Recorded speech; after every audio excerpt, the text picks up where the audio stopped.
Easy.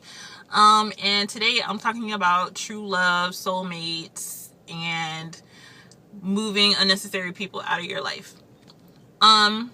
So someone asked me to talk about soulmates. I think it was Robert. Shout out to Robert. Thank you for the idea. What I want to say about that, I'll just take it straight to soulmates.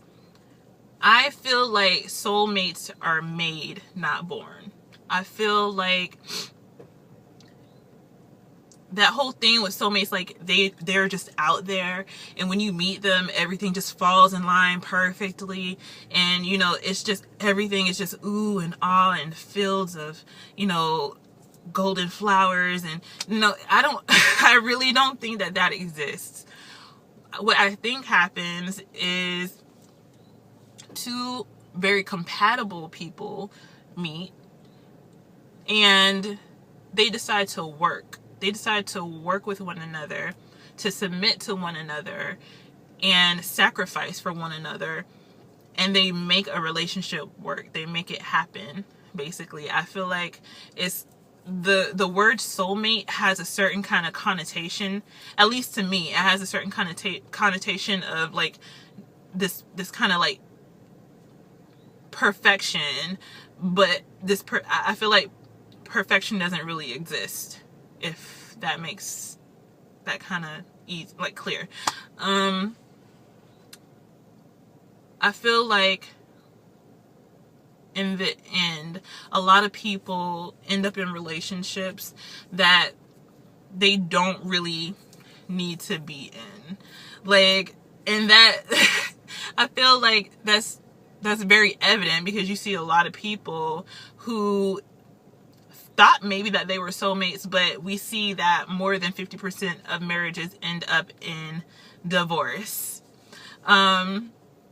And so to me, that says that there's really no such thing as soulmates. Like, it means that there's a lot of people who have like this idea that someone was their soulmate, but they didn't expect the work that comes with a marriage, that comes with being tied to someone eternally. Like, it is hard work. And this is coming from someone who's never been married. I've just seen my parents and the elders around me who are married, and I see it is work.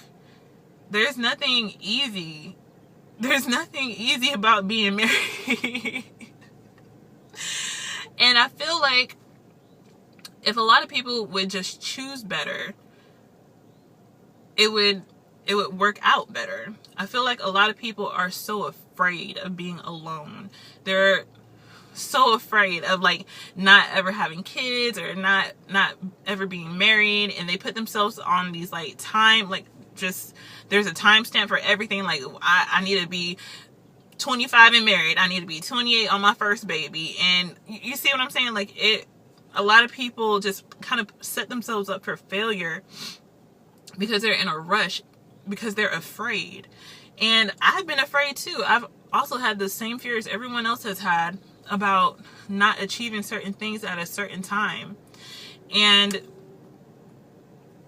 at some point, thank God, I came to the conclusion that I have to love myself more than the fear that's inside of me, because that fear causes you to make stupid decisions, like poor decisions, in who you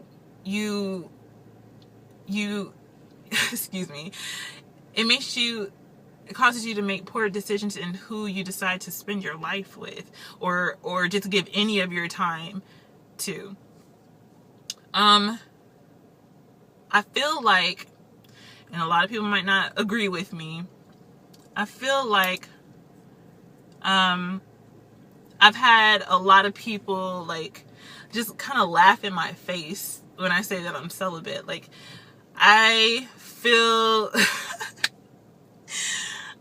like you can cut so many people out of just the runnings. You can whittle that list real small if you tell someone that you're celibate, even if you're just messing with them. But you shouldn't be messing with anybody. But like, if you tell someone you're celibate, it will either put them into, nah, this ain't for me, or is she worth it? Is she worth me waiting for? Or she's definitely worth waiting for. And I feel like I'm worth it. I feel like I'm worth it. And you should feel like you're worth it. Male or female, you should feel like you're worth waiting for.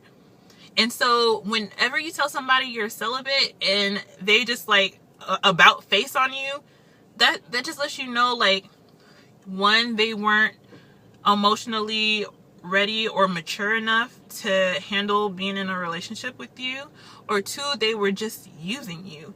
Like, they were just there for one thing, for one purpose. And that's I feel like that's just like the biggest piece of like advice I can give to anyone, is just to remember that you're so worth it. Like, you don't have to give yourself away to anybody. And also, even for people who are not virgins, and you've noticed, you know, you've gone through relationship after relationship, and you've given yourself away. If you've given yourself away, even if you're not a virgin, you can be like, you can still turn that off. You can turn it off. Don't let anybody pressure you to be like, oh, well, you've been with so-and-so, and why me? Why you want to be celibate with me? Because I decided. Just because I decided. You know what I'm saying? Like, at the end of the day, it's your body, and you can choose to do whatever you want to do. And if that person wants to bounce because you don't want to have sex, they don't need to be in your life. Do you hear me? Like, they don't need to be in your life. Like, that's it. Like, that means that's all you had to offer to that person. They didn't want none of your mind. They didn't want none of your, like, your intellect or your heart. They just wanted your body. And I just feel like you're worth way more than that. And I guess that's all I wanted to say. I'm sorry that got a little bit off track a little bit, but I hope you guys kind of like got what I was trying to say. Is just, one, soulmates are, in my very humble opinion, they're made, not born. It takes so much work. It takes so much sacrifice to be one with someone, with a complete other person. You've been who you are for 18 plus years by yourself, and now all of a sudden you're trying to combine two souls. That's hard work. It's not easy. So don't fool yourself into thinking, oh, one day I'm just gonna meet somebody and it's just gonna all be butter. Like, it's not. It's always going to be work. It's always going to be sacrifice, pain. It's growing. It's growth. And then also know your worth. Know that you are worth waiting for. Like, you don't have to. You don't have to do anything. You don't have to do anything. Look at me. You don't have to do anything you don't want to do. And I feel like because I've decided that I'm not afraid anymore. I'm not afraid of like not being married or having kids by a certain age. I don't feel pressured to do anything. And I feel very free, and I'm very happy. Super happy. And I encourage you to try it. That was pretty much it. You guys, it's almost the 4th of July. It'll be 4th of July tomorrow. Y'all be safe out there with your fireworks. Please don't set yourself, anyone else, or anyone's property on fire. Y'all have a blessed day, and I'll talk to you soon. Goodbye.